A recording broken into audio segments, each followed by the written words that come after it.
자, 첫 번째 돈 되는 섹터 테마를 골라주셨는데 배당 소득 분리과세에 관련된 종목들을 볼 필요가 있다라는 의견을 주셨습니다. 자, 배당 소득 분리과세 지금 3차 상법 개정안, 자사주 의무 소각 법안, 주가 누르기 방지법 여러 가지로 지금 정부나 여당에서 주식시장을 활성화하기 위한 정책들을 만들고 입법을 하고 정책을 추진하고 있는데요. 자, 이번에는 배당소득 분리과세입니다. 어떤 포인트를 봐야 될까요? 네. 우리가 보통 이제 배당소득 분리과세 하면은 이제 네. 배당 목적으로 투자를 하는 게 주 목적이긴 합니다만은 이런 주가 차익도 같이 연계된다라고 하면은 그것만큼 좋은 게 없겠죠, 실질적으로는. 지금 시장에서 특정 종목 이제 개별 모멘텀 있는 기업들이 주가 흐름이 워낙 좋기 때문에 그쪽으로 좀 약간 이목이 쏠리고 있긴 합니다만은 전반적으로 2월 달 들어서 가장 높은 상승률을 보여주는 업종 대부분이 실질적으로 이제 분리과세 배당과 관련된 기업들이 상당히 많거든요. 예를 들어서 이제 금융지주 같은 경우, 은행이나 금융지주, 그 다음에 통신, SK텔레콤은 다른 어떤 개별 모멘텀이 있긴 합니다만 보험이나 증권 다 이 분리과세 배당과 관련된 종목 혹은 업종이기 때문에 이쪽들이 배당도 일단은 많이 줄 가능성도 있고 이제 시세 차익도 굉장히 잘 줄 수 있는 부분이기 때문에 시장에서 좀 관심을 가져야 된다라고 이제 정리를 좀 해봤고요. 어떤 기업들이 다들 알고 계시겠습니다만 어떤 기업들이 이 분리과세 배당에 해당을 하는지 한번 네네. 살펴보면 기존에 이제 배당 성향이 한 40% 정도 되는 기업들이나 아니면은 40%는 안 되지만 배당 성향이 25% 정도 되고 전년 대비해서 배당을 10% 높인 기업들 이런 기업들에서 이제 받는 배당이 이제 분리과세로 지정이 될 텐데요.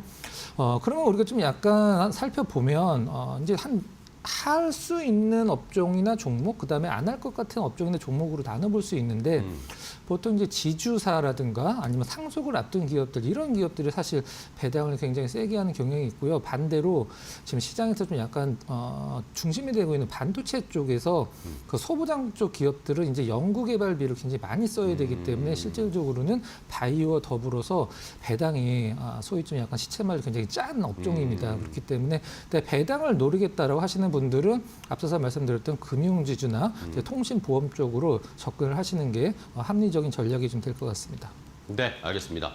자, 배당소득 분리과세에 관련해서는 구분을 딱 해주셨어요. R&D 투자나 시설 투자를 많이 해야 되는 반도체나 바이오 쪽은 아무래도 배당을 많이 할 여력이 없을 것이고 반면에 금융지주나 통신이나 보험사나 이런 쪽 아니면은 증여미 상속과 관련된 이슈가 있을 만한 그런 기업들은 이제 배당소득 분리과세에 또 수혜를 오히려 볼 수 있다라는 그런 의견이셨는데 자, 그럼 종목으로 조금 더 구체적으로 알아볼게요. 어떤 종목 볼까요?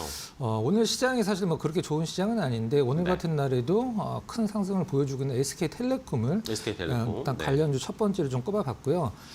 지금 SK텔레콤이 사실 배당 때문에 움직이는 건 아니죠. 실질적으로는 이제 엔트로픽 때문에 올라가는 거긴 합니다만은 그래도 이제 배당과 관련돼서 이제 통신 3사, SK, LG, SK 셋 중에 가장 높은 배당률을 갖고 있는 기업이 이제 SK텔레콤이죠. 좀 약간 빛이 바라긴 했습니다만은 이제 해킹과 관련돼서 그 4분기에 일단은 위약금이나 아니면 여러 가지 이제 과징금은 지금 이제 그 소송이 들어가 있는 상황이죠. 4분기 이제 배당 없다라고 딱 발표를 하면서부터 이제 불확실성 해소로 스타트 끊고 이제 엔트로픽 재료로 올라가고 있는 상황인데 SK텔레콤의 보통 이제 배당률이 한 6% 많이 줄 때 7% 정도 되거든요. 그렇기 때문에 지금 가격은 좀 많이 올라서 지금 당장 접근하는 것은 사실상 좀 큰 무리가 있다고 생각을 할 수도 있긴 합니다만 지금 어떤 스페이스X 관련돼서 미래에셋 그다음에 엔트로픽 관련돼서 SK텔레콤 보면 오히려 SK텔레콤이 지금 더 싸 보일 수도 있습니다. 그걸 한번 좀 말씀드리면 1억 달러 투자했죠. 당시에 이제 1,300억 정도 투자를 했는데 그때 당시에 한 엔트로픽 가치가 6.5조 원 정도였습니다. 그러니까 지분율로 따지면 한 2% 내외 정도 SK텔레콤이 갖고 있는 상황인데 올해 하반기 이제 상장 추진을 이제 하고 있는 상황인데 엔트로픽이 지금 현재 혹은 미래의 SK텔레콤이 갖고 있는 엔트로픽 지분 가치가 시장에서 이제 평가를 하긴 4조 원 정도로 평가를 하고 있는데 지금 현재 SK텔레콤 시가총액 18조 원이거든요.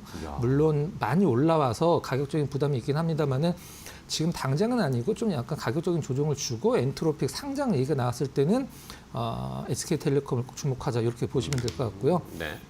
두 번째 종목은 역시 뭐 오늘 뭐 SK텔레콤과 더불어서 시장의 주인공이라고 할 수 있는 종목 이제 대신증권인데요. 대신증권. 아마 오늘 대신증권 왜 올라가는지 모르시는 분들 다 안 계시긴 하겠습니다만은 거의 뭐 시총의 20% 정도를 이제 소각을 하겠다라고 발표를 했기 때문에 주가가 안 올라갈 수 없는 상황이죠. 보통주 1,232만 주 중에 932만 주, 이제 300만 주는 남겨놓는데 300만 주의 절반, 150만 주는 이제 임직원들 보너스나 이런 것들 주기 위해서 남겨놓고 나머지 150만 주는 우리사주 조합에 이제 배당을 하기로 했는데 우선주도 603만 주가 있죠. 우선주는 그냥 아예 전량 다 소각을 하기로 했습니다. 이제 한 번에 소각을 하는 게 아니라 6분기에 나눠서 소각을 하게 되는데 이게 그냥 가만히 있는 이제 주식을 소각을 해버리면 이제 주당 EPS가 확 올라가기 때문에 어떤 기업의 뭐 가치라든가 아니면 주식 한 주의 가치는 당연히 올라가게 되는 거죠. 이것보다 저는 더 중요한 게 이제 배당과 관련돼서 네네. 오늘 이제 말씀을 드리고 있으니까 이 부분을 체크를 해보면 4년 동안 4천억 정도의 비과세 배당을 시행을 하겠다. 이게 실질적으로 굉장히 엄청난 거거든요. 이 그렇죠. 대신증권 시가총액을 봤을 때는 이 부분이 물론 뭐 4년 동안 나눠서 주겠다라는 뜻이긴 합니다만은 이 부분이 가장 좀 메리트 있어 보이는 부분이고요. 뭐 정리를 하면 자사주 소각도 하고 높은 배당 정책도 유지를 하고 주주환원 정책을 강화를 하고 있기 때문에 뭐 미래에셋증권은 지금 뭐 명실상부한 대장주로 치고 올라가고 있긴 합니다만은 이제 배당과 관련돼서 봤을 때는 대신증권도 눈여겨볼 만하다 이렇게 정리를 하면 될 것 같습니다. 네, 알겠습니다.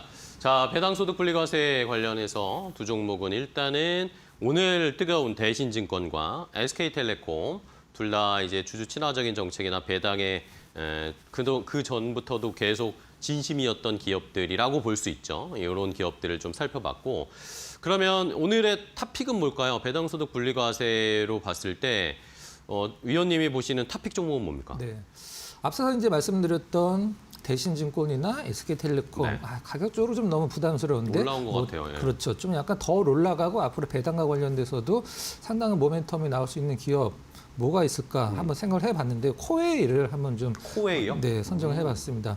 코웨이가 앞선 두 이제 관련주 못지않게 이제 그 배당의 진심인 기업 중에 하나인데요. 27년도 내년서부터 네. 이제 주주 환원율 40% 유지를 하기로 이제 공을 좀 했고요. 이렇게 딱 뭐 코웨이는 못을 박아놨습니다. 어떤 부분을 이제 코웨이가 이제 발표를 했냐면 올해부터 이제 분리과세 배당 적용을 받기 위해서 현금 배당을 우선 정책으로 실시를 하겠다. 이건 뭐 상당히 좋은 부분이고 그 다음에 이제 아무래도 실적이 뒷받침이 돼서 이제 그 실적에 따라서 주가가 연동이 돼서 상승한다라고 하면 두 마리 토끼를 잡는다라고 보실 수 있을 텐데요. 뭐 코웨이 같은 경우는 기존에 어떤 뭐 정수기로 이제 대표될 수 있는데 최근에 침대 부분이 이거는 이제 아직 그 1위라고 할 수 없긴 합니다만 이제 우리나라 침대 1위 하면은 여러분들 어떤 기업 떠오르시는지 아마 에이스 다들 침대? 그렇죠. 에이스, 시몬스 형제 기업이죠, 두 네네. 기업이. 근데 이 코웨이가 이제 비렉스라는 브랜드로 굉장한 실적을 거둬놨습니다. 네네. 그런데 시장에서는 1등을 할 수 있지 않을까라는 생각을 하고 있는데 아직 1등이라고 확정을 왜 안 짓냐면 이 시몬스랑 에이스 침대 실적이 안 나왔습니다. 그렇기 때문에 이 코웨이 이제 비렉스 침대가 1등인지 아닌지는 좀 약간 뭐 아리송하지만 대충 봤을 때는 1등이 가능하다 이렇게 좀 보고 있는 거죠. 그다음에 제가 봤을 때 코웨이에서 가장 높은 점수를 주고 싶은 부분은 네. 이제 상조입니다. 상조. 지금 코웨이가 이제 코웨이 라이프 솔루션이라고 해서 기존에 우리가 아는 이제 그런 상조 회사의 역할도 합니다만은 이제 이 렌탈과 상조를 엮어서 이제 실버 세대 케어도 해주고 그분들이 이제 돌아가시면 상조 역할, 서비스 역할까지 하는 이 부분이 저는 코웨이 라이프 솔루션이 코웨이의 가장 큰 미래 성장 모멘텀이라고 보고 있습니다. 가격적인 전략을 좀 말씀을 드리면 매수가는 뭐 현재가로 하도록 하겠습니다. 오늘 자리가 굉장히 좋습니다. 목표가는 11만 원, 정고점 정도가 될 것 같네요. 손절가는 8만 원으로 딱 잘라서 한번 제시를 해드리도록 하겠습니다.